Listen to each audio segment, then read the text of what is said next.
Well, Stephen A., I got to disagree. But for the simple fact that when you look at what the Raptors done from the start of the game, they set the tone. Started by their leader, Kyle Lowry. He lived in the paint all night long. And he took it to the Celtics bigs. He challenged Jason Tatum, Jaylen Brown. And everybody want to look at the last play.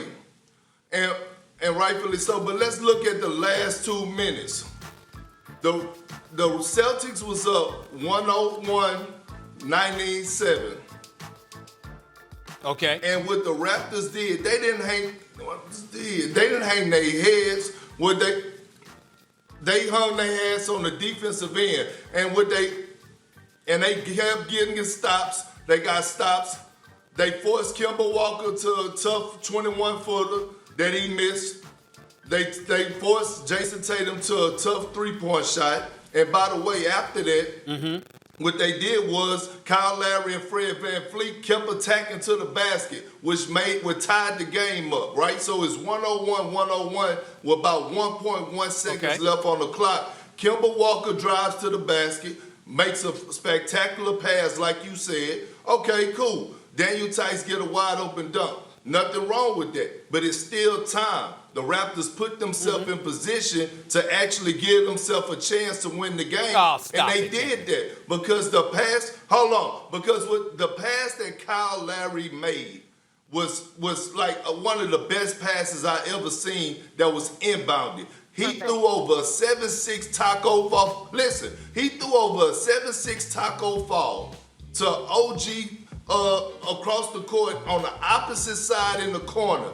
In 0.5 seconds, OG didn't have to dip for the ball. He didn't have to reach high. It was on time, on target. And I knew that shot was going in because OG in this series is shooting 8 for 14, 12 of those from the 3-point line, and 12 of those come from corner threes. So I got to give the Raptors credit because they put themselves in position to win this game.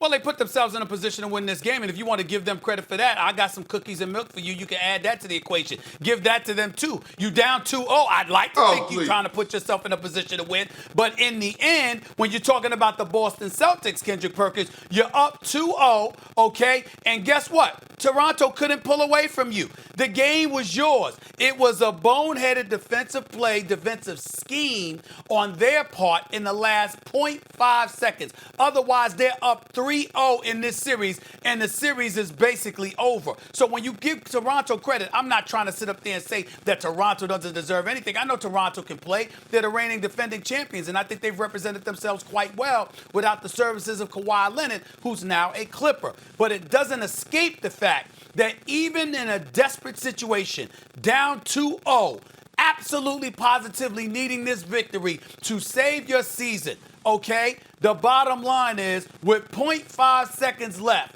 you gave up a dunk to a player for the Boston Celtics off a pass from Kemba Walker.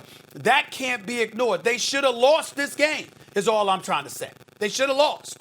But Stephen A., if they go back, if any team go back and run that play that the Raptors did and have anybody taking that ball out of bounds, I'm willing to bet you the odds are against that guy who's taking the ball out of the bounce. That's fair. We got to give Kyle Lowry credit for making that pass. That was an unbelievable pass. I mean, right into his pocket. And Anunoby for making the shot. That pass in. Oh, absolutely. But he had to put the pass right in the pocket in order for him to be able to get it off in 0.5. He didn't have to dip. He didn't have to reach. That's why I said the Raptors hung their hats in that last 2 minutes of that game on the defensive end and forced the Celtics to have tough shots. That's why they put themselves in that position. At the end of the day, when you're in the locker room, Stephen A., all the coaches say is, let's give ourselves a chance to win the game, and that's what the Raptors done. Okay. All right. So Boston didn't blow it, huh? They didn't blow it? No. I'm giving my just due to Kyle Lowry and OG Well, I get. Hold on, wait. for making a spectacular play. Congratulations. Hey, listen.